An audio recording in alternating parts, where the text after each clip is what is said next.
La suerte electoral del Ecuador para las elecciones 2025 ya está echada.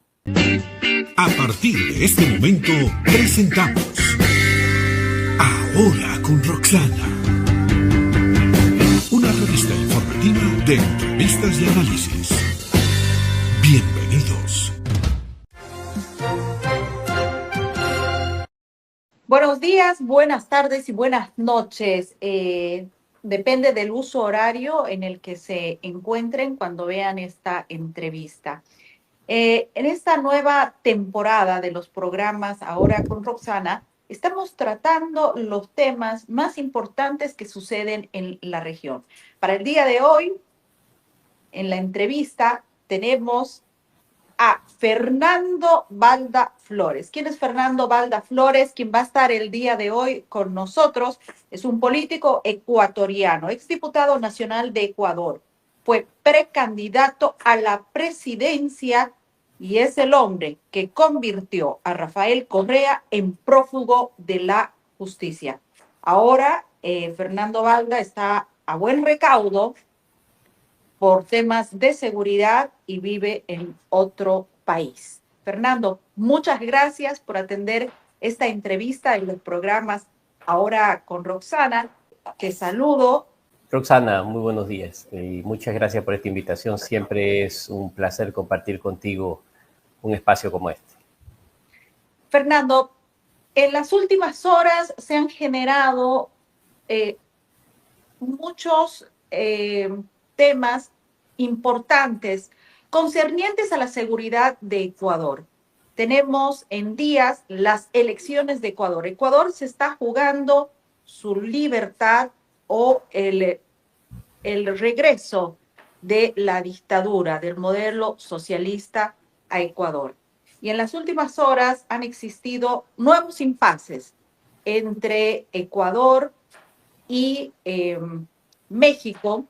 Recordemos que el año pasado, Ecuador más bien en un operativo irrumpió en la embajada mexicana para sacar a el ex vicepresidente de Rafael Correa, acusado por corrupción, Jorge Glass, y llevarlo a la cárcel, el lugar donde debe estar. Pero en las últimas horas también el presidente Noboa anuncia el cierre de fronteras. Esto tiene que ver mucho con los temas que se están desarrollando en México. Cuéntanos un poquito cómo avanza este tema.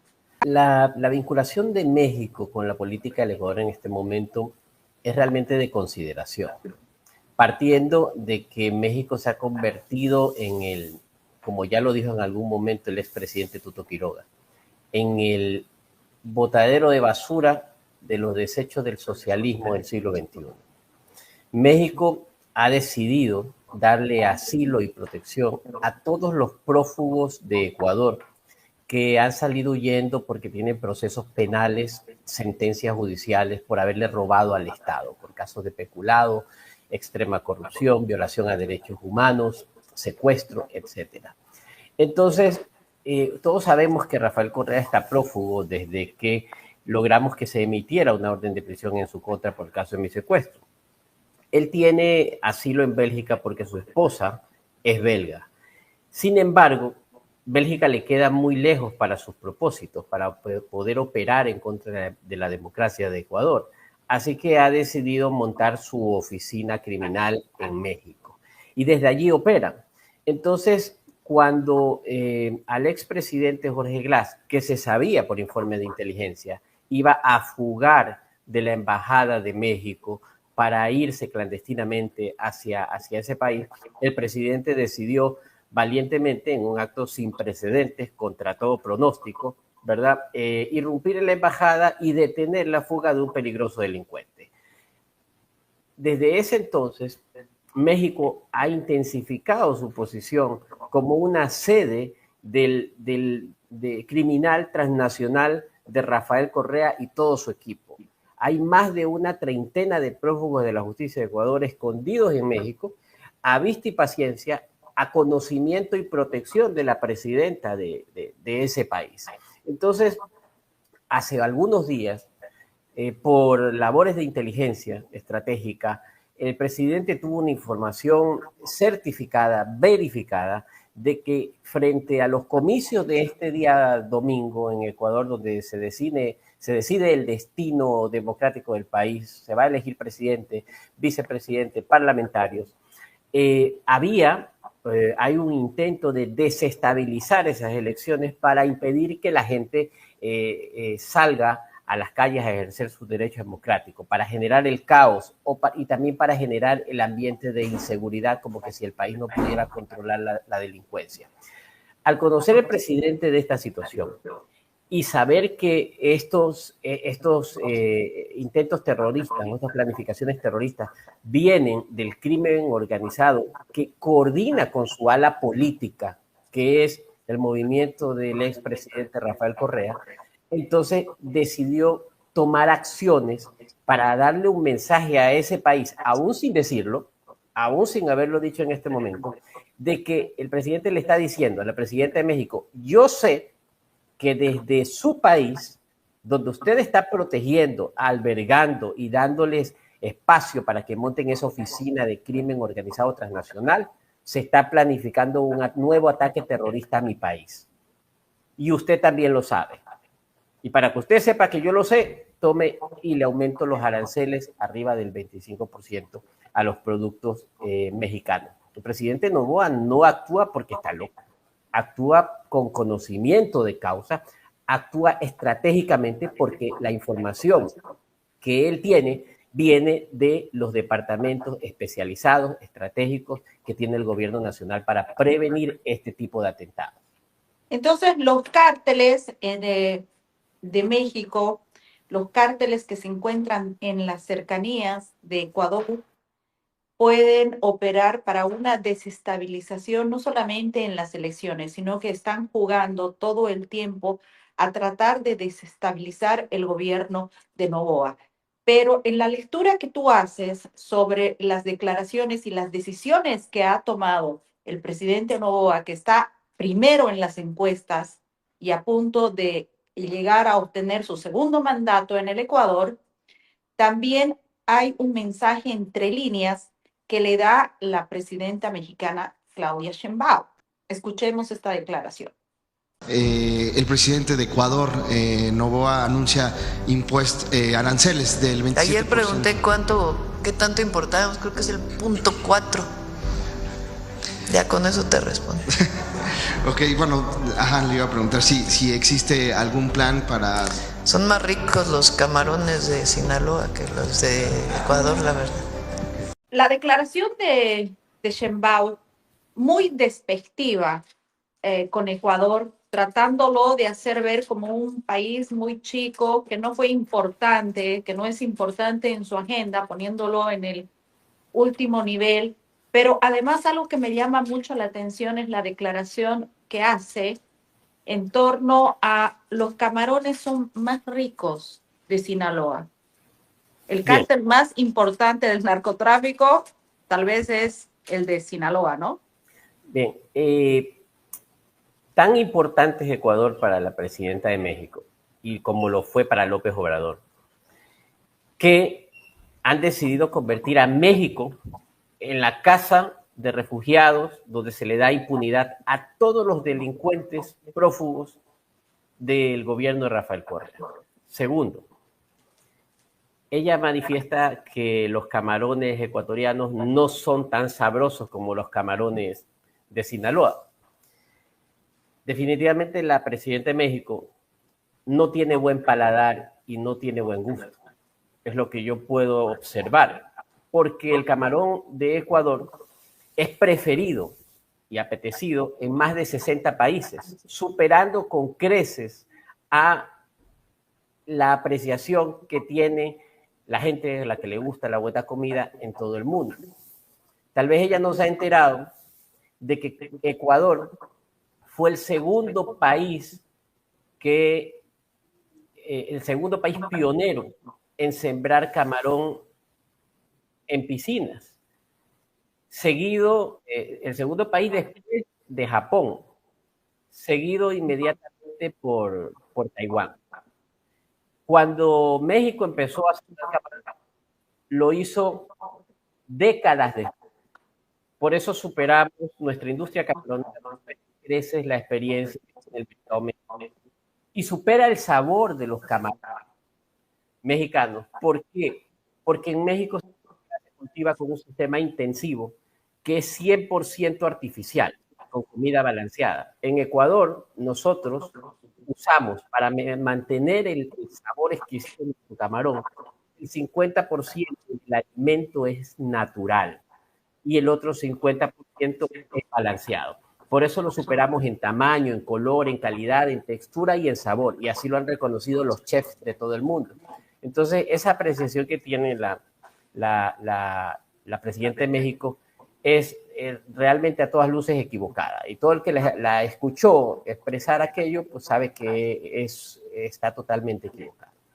Pero también entre líneas podemos observar cuando ella dice que los camarones son más ricos los de Sinaloa, también podemos, si hay mensajes que se estarían enviando entre ambos presidentes, podría tratarse de una amenaza, ¿no? Las órdenes están saliendo desde México y los operativos se están transando entre Bélgica, México, para golpear Ecuador. Tú lo has dicho, Roxana. Mira, no hay que ser adivino para ver lo que se nota.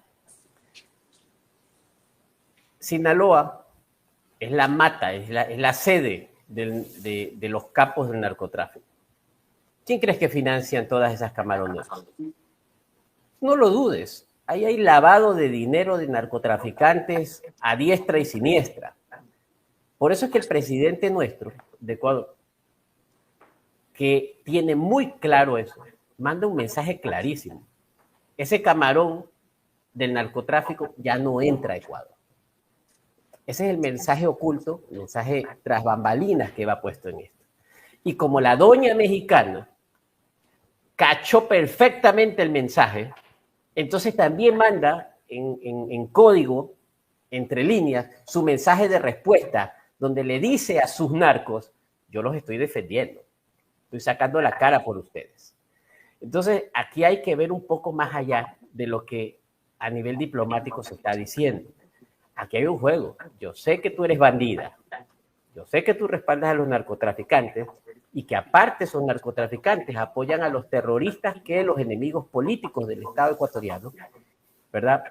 Quieren hacerle daño a nuestro país cautizándolo. Entonces, yo creo que este es el comienzo de una nueva posición del gobierno de Ecuador frente a esta interpretación de cómo funcionan las organizaciones político-criminales que trabajan financiadas con el dinero de los carteles de la droga mexicana.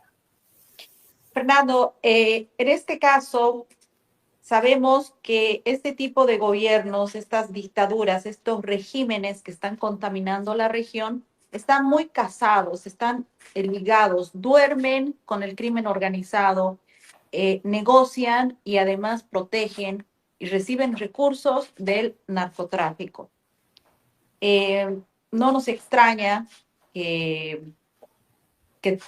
todo este grupo de dictadores en este momento estén organizando un golpe a la democracia, a la libertad que se ha recuperado tras la salida del prófugo Correa en Ecuador. Estamos a días de ver las elecciones. Sin embargo, Correa tiene una candidata para la presidencia, una candidata que puede recuperar el poder para el socialismo, para la dictadura, para el crimen organizado, una candidata que puede recuperar el poder para Rafael Correa. Mira, hijo de culebra, sapo no ha de ser, decimos por acá en mi tierra. La señora Luisa González, que es el delfín del correísmo en este momento, es la sucesora de una serie de candidatos que Rafael Correa ha tirado a la cancha política toda vez que él no puede participar en elecciones. Y las campañas que estos candidatos han realizado se cobijan con el paraguas de la imagen de Rafael Correa porque ellos per se son totalmente impopulares. El correísmo no ha atinado a poner un candidato con perfil de estadista encabezando su lista presidencial. Y eso es porque ellos manejaron una hegemonía en donde publicitariamente al único que hacían brillar era Rafael Correa. Es un partido único, que tiene un líder único y que no permitían que nadie le haga sombra al presidente, porque así son las dictaduras. Entonces, cuando vienen elecciones y su líder criminal, porque está prófugo, no puede ser candidato, se encuentran con el problema de que ahora ¿quién ponemos de candidato? Entonces, ponen gente que no tiene el perfil, que no está preparada porque nunca hicieron escuela política, porque todos tenían que vivir agachando el lomo frente a un tirano. Y se encuentran con graves problemas de popularidad.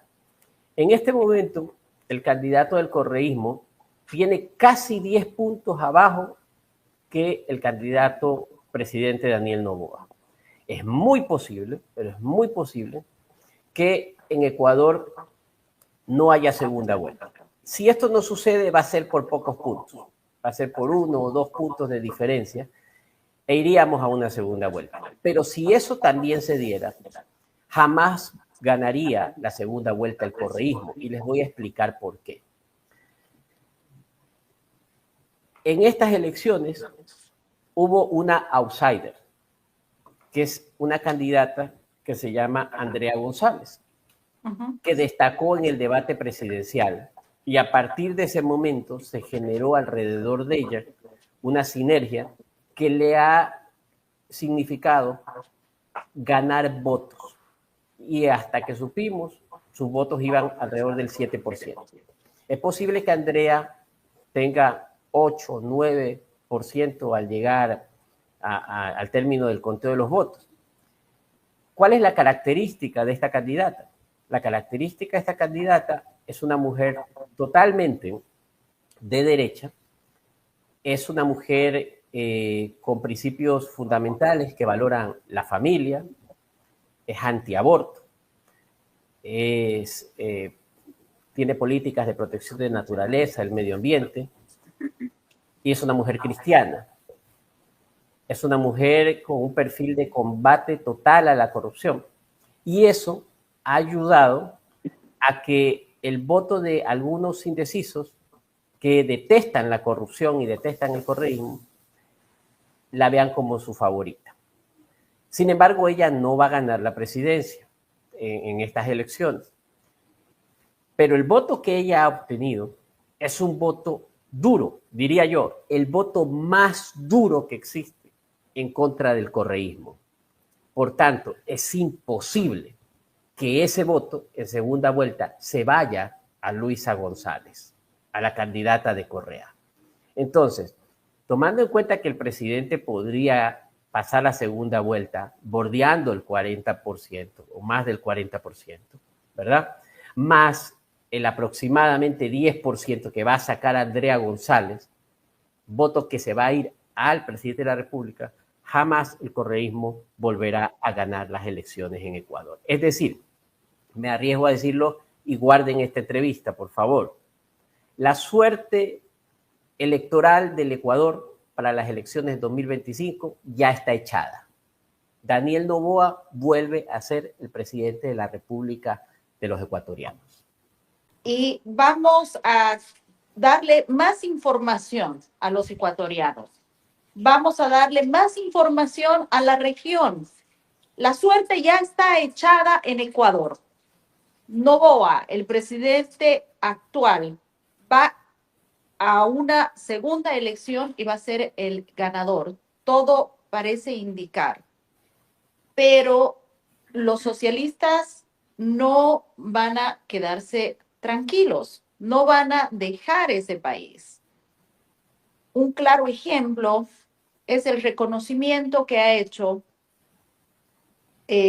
Rafael Correa en torno a a la presidencia de Venezuela, el reconocimiento que le hace al dictador Maduro y también su candidata, que ha estado en cuestión en este último tiempo porque esta candidata de Rafael Correa no puede llamar dictador a Nicolás Maduro porque convive con esta línea. Escuchemos, por favor, estas declaraciones. Luisa González, ¿cómo reconocería usted al gobierno de Maduro de ser presidenta y cuál es la postura del Ecuador ante Nicolás Maduro?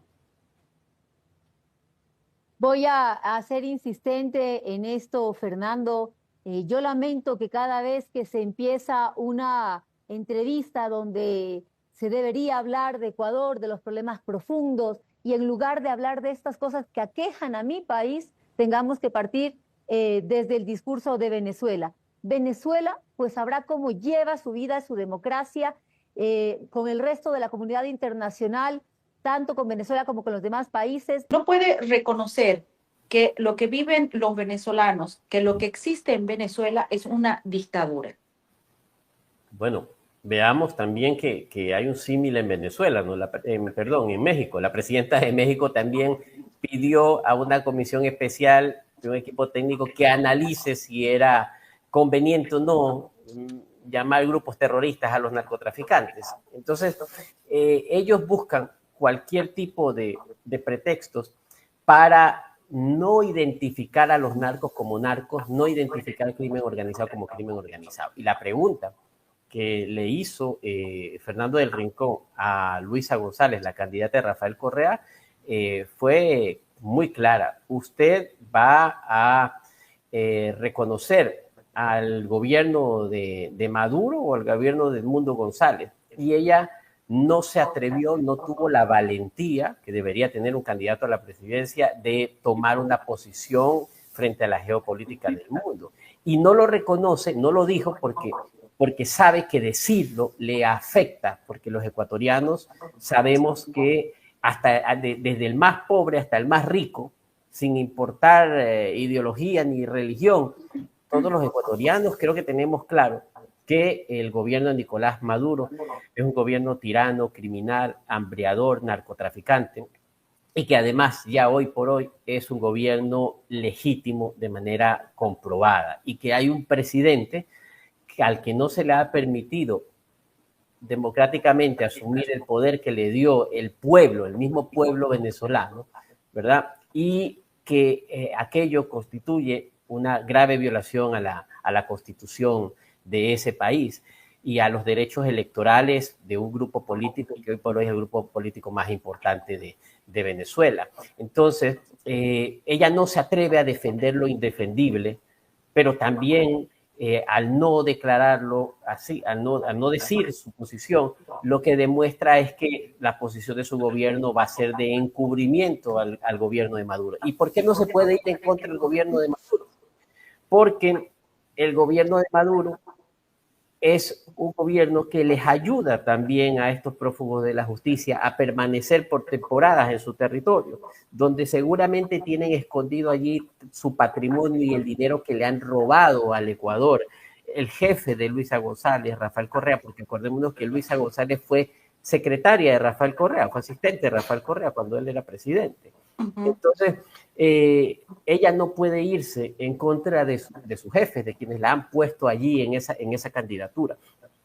Y no puede ir contrario a lo que su organización política, que es una organización política que defiende estas dictaduras, ha decidido mantener como posición.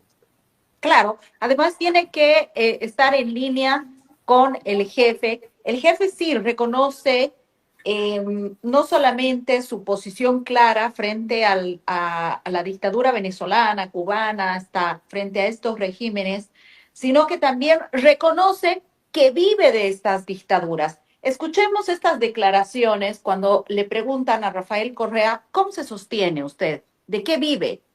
Economista, preguntas de la gente. ¿De qué vive hoy Rafael Correa? Estas son las cosas chistosas, ¿no? Yo tengo exceso de trabajo, hasta que me duermo yo ahorita, y nos preguntan de qué vive. Soy consultor independiente, asesoramos económicamente al gobierno de Venezuela, pero también lo hemos hecho con Honduras, lo hemos hecho con empresas. Soy conferencista y la gente todavía pregunta ¿qué vivo? No, ¿cómo vivo? Porque estoy muerto de cansancio. Son estos políticos que están tratando de engañar al pueblo, financiados por Venezuela, para llevarlos a la misma crisis venezolana. Esa sonrisa falsa, esa sonrisa falsa. ¡Vamos, compañeros! Consultor independiente y reconoce, yo asesoro en la economía. Ya sabemos que todos los socialistas, a todos los socialistas les fallan los números. Hemos tenido la experiencia en mi país y no manejan bien los números, pero más allá de eso, Rafael Correa trabaja para la dictadura. La dictadura venezolana le da de comer a Rafael Correa. ¿Qué opinión te merece esta declaración? El personaje que al final del video le grita a Rafael Correa esa sonrisa falsa, esa sonrisa falsa. Él es el abogado Álvaro Noboa Pontón, padre del presidente de Ecuador, Daniel Noboa Asín, quien supo en su momento identificar claramente el camino hacia donde estaba llevando Rafael Correa el Ecuador. Y siendo Correa presidente ya en unas elecciones para reelección, lo increpó de esa manera. Cierro este paréntesis, ¿no? Para revisar lo anterior. Mira, el pez muere por su propia boca y además en este caso no ha sido incauto, lo ha dicho a conocimiento de causa y con deseo de que sea público. Correa ha dicho claramente que él es asesor del gobierno de Nicolás Maduro, asesor económico. Entonces, si es el asesor económico, podríamos inferir que es el causante de la tragedia económica que vive Venezuela, primero que todo. Segundo, está clarísimo entonces que si el jefe de Luisa González, el líder del partido político de ella, es asesor de Maduro, ella jamás va a irse en contra del gobierno de Maduro y lo tiene que reconocer, como así lo ha dejado en claro con su silencio. Pero hay otra cosa más que quiero observar de este video. Mira, cuando estas expresiones de Correa, que él vive de las asesorías, también son por otra cosa, Roxana. Son porque él tiene que justificar ese estilo de vida que sabemos que tiene, que viaja en jets privados de un país a otro, porque es que le da terror embarcarse en un vuelo comercial por rutas que para él no sean seguras, porque si el avión tiene un desperfecto y aterriza en un país democrático, lo cogen preso y nos lo mandan a Ecuador y a la cárcel a cumplir todos los años acompañarlo a Jorge Glass. Morirá en la cárcel, porque es que tiene un pocotón de juicios. Entonces, él vive de lujo y tiene que ocultar esos lujos. Entonces, cuando él da ruedas de prensa por video, cuando da declaraciones, los hace desde un ático donde se ve una cosa un poco exigua, así toda precaria, para hacernos creer que vive pobre y que es austero. O sea, que se quiere transmitir como que si fuera un José Mujica, ¿verdad? Y eso no se lo cree nadie. Todos sabemos que tiene mucho dinero y que lo esconde y que se da los placeres. La pena de él es que no puede satisfacer su ego como los millennials que se toman un selfie comiendo una langosta y lo publican. Él no puede comerse una langosta y que la gente lo vea. Tiene que ocultar cada vez que se come una langosta. Entonces, ¿qué hace él? Para justificar de qué vive, entonces usa como coartada a estos gobiernos criminales que evidentemente le van a colitar esas mentiras. Tú cuando le preguntas a Correa de qué vive, no te dice yo siembro arroz, yo siembro papa, yo me dedico a la pesca, yo crío tilapia, vendo hamburguesa, tengo un puesto de hot dog. No, él te dice, es que yo vivo de las asesorías. Es para lavar la plata que se ha robado. Sí, porque acordémonos que Correa es un ladrón, que está sentenciado por ladrón. No solo tiene una orden de captura por secuestro en contra de mi persona, que la logramos en el 2018, sino que además, luego de eso, de que nosotros lográramos esa orden de prisión contra Correa, la justicia empezó a aflojarle la mano y ya no a permitirle impunidad. Y tiene otra sentencia por ladrón, por el delito de cohecho, ¿verdad? Donde él, en el caso Odebrecht, está totalmente involucrado con todas las pruebas del caso y por eso está sentenciado él, Jorge Glass, y más de 15, 16, 17 miembros de su gobierno corrupto. Es más, Roxana, esto no sabe el mundo, pero cuando vengan a visitar Ecuador, vayan a visitar Ecuador y caminen por la Plaza Grande, donde está el Palacio Presidencial, frente a la Plaza Grande, a la Plaza de la Independencia, y ustedes ven el Palacio Presidencial, que es un edificio hermoso. En la intersección de la calle García Moreno y Chile, en esa esquina, hay una placa puesta, una placa bien grande, que les va a llamar mucho la atención. Cuando la lean, van a ver que en esa placa dice: el dinero del Estado es sagrado, los dineros públicos son para trabajar por el pueblo. Robar es delito, el cohecho es delito. Quienes cometieron este delito son esta lista y la encabeza Rafael Vicente Correa Delgado y todos los demás sentenciados prófugos en ese caso de cohecho. Y esa placa fue colocada allí, no por antojo de alguien que se le ocurrió pongamos esa placa. Está colocada allí producto de una sentencia judicial que, ante haber sido un caso de robo tan bochornoso para el país, lo que se hizo en ese caso que se llamó el caso Soborno, la Corte dijo: esto tiene que quedar para la historia sentado, que los que gobiernan no deben robar la plata porque se les encomendó cuidar el tesoro nacional, cuidar cada centavo. Y la Corte Nacional de Justicia, en su sentencia contra Correa, porque lo sentenció a 9 años de prisión, ordenó se coloque esa placa allí en Carondelet. Pero además, Roxana, qué bueno que esa placa está justo a la entrada, por donde tiene que entrar el presidente y todos los funcionarios todos los días a Palacio de Carondelet, para que todos mantengan presente que los políticos que llegan a dirigir los destinos de una nación tienen que cuidar cada centavo que aportamos los ciudadanos. Una consulta más, Fernando. Ustedes que tienen un límite con Colombia, Perú, Costa Rica también, ¿no preocupa que las guerrillas, los grupos subversivos, las FARC, hace poco hemos evidenciado y presenciado una guerra de guerrillas en la frontera Venezuela-Colombia? ¿No preocupa a la seguridad de Ecuador que estas organizaciones, muchas de ellas promocionadas por Petro, también tengan un rol de desestabilización con Ecuador?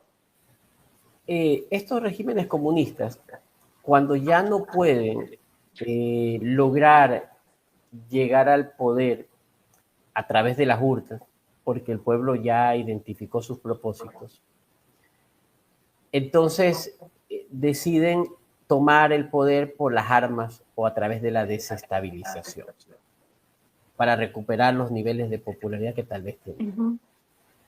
Eso en Ecuador es un ciclo que estaría muy lejos de volver a suceder, porque más bien estamos en el ciclo a nivel regional en que toda esta tendencia de comunismo, castrochavismo, está descendiendo, se está acabando. Yo creo que en pocos meses y el año 2025 va a ser un año crucial para que empiece la desaparición de los narcocomunistas en el poder en los países latinoamericanos. Estoy convencido de ello. Pero cuando ven que eso empieza a suceder, evidentemente ellos activan a sus aliados terroristas para desestabilizar los gobiernos democráticos, pero también infiltrándose en la sociedad. ¿Y cómo hacen este terrorismo, estas guerrillas para infiltrarse en la sociedad? Empezando a reclutar gente, ¿verdad? Aprovechándose tal vez de las falencias que tiene toda democracia, llegando a través de las susceptibilidades, especialmente a los sectores más pobres y más vulnerables, ofreciéndoles incluso a padres que entreguen a sus hijos a las guerrillas para el adoctrinamiento y el entrenamiento. Eso es algo que silenciosamente ya está ocurriendo en el Ecuador, ejecutado por los grupos narcoterroristas colombianos que están entrando a Ecuador y llevándose a nuestros niños a entrenamientos en la FARC.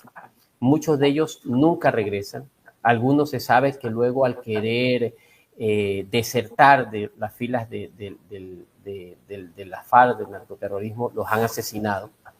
Y es un demonio silencioso que está penetrando ya en Ecuador, y yo justamente hoy en la mañana he puesto una publicación en mis redes sociales donde le hago un llamado al presidente. Yo sé que el presidente conoce ya esta situación, pero también sugerimos que hay que reforzar el combate a este flagelo. ¿Por qué?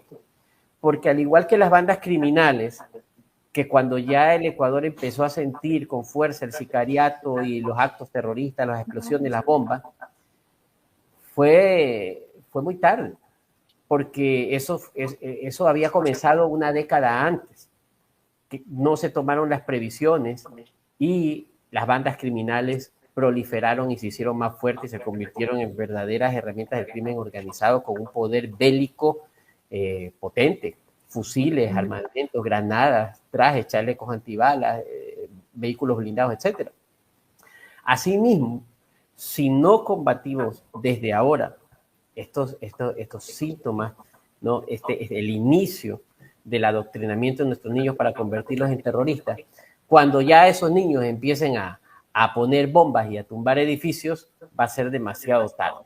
Hay que reconocer las causas, identificarlas, tomar acciones sociales y también combativas en contra del terrorismo que está inoculándose en nuestros menores para convertirlos en terroristas, para que eso no crezca y matarlo de raíz. Es importante. Por eso es que, digo, Roxana, estos terroristas de la FARC, del ELN, de todos estos grupos que atentan contra su propio pueblo para mantener sus negocios del tránsito de la droga, porque es lo que viven, son gente que son la amenaza del planeta. No hay que tener piedad ni contemplación. La declaratoria de guerra cabe en todos los estados en contra de estos criminales que tienen que ser exterminados, literalmente exterminados, si queremos una sociedad libre, democrática, y que nuestros hijos crezcan como gente de bien y no caigan en manos de estos terroristas. Fernando Balda, te agradezco por tu tiempo, por esta entrevista. Tu país va a unas elecciones, se juega el mantener la libertad, la democracia, la reconstrucción de Ecuador después de un socialismo que realmente ha destruido mucha institucionalidad en ese país, y todo depende de la gente, pero parece que la gente va por buen camino pensando en Ecuador. Tus palabras para tu país. Bueno, primero que todo, Roxana, agradecerte. Para mí siempre es un honor compartir contigo este espacio y poder, en este caso, ser entrevistado por ti. Realmente es un honor. Y segundo, que estoy feliz, estoy muy contento, porque tengo la seguridad plena, y así ya lo dicen todas las encuestas, ninguna en excepción, que Daniel Noboa va a ganar la presidencia. No es por una persona que gane ni por un partido político, es por las decisiones que el gobierno ha venido tomando en contra de los verdaderos enemigos de la democracia y de la hambruna y del latrocinio a las arcas del Estado, ¿no? Gracias por esta entrevista. Viva el Ecuador, y este domingo vamos a celebrar la gran fiesta de la democracia. Las cartas por la libertad y la recuperación de Ecuador ya están echadas. Fernando, te mando un abrazo fuerte y esperemos hablar el domingo y comentar estas grandes noticias que van a surgir en el país ecuatoriano.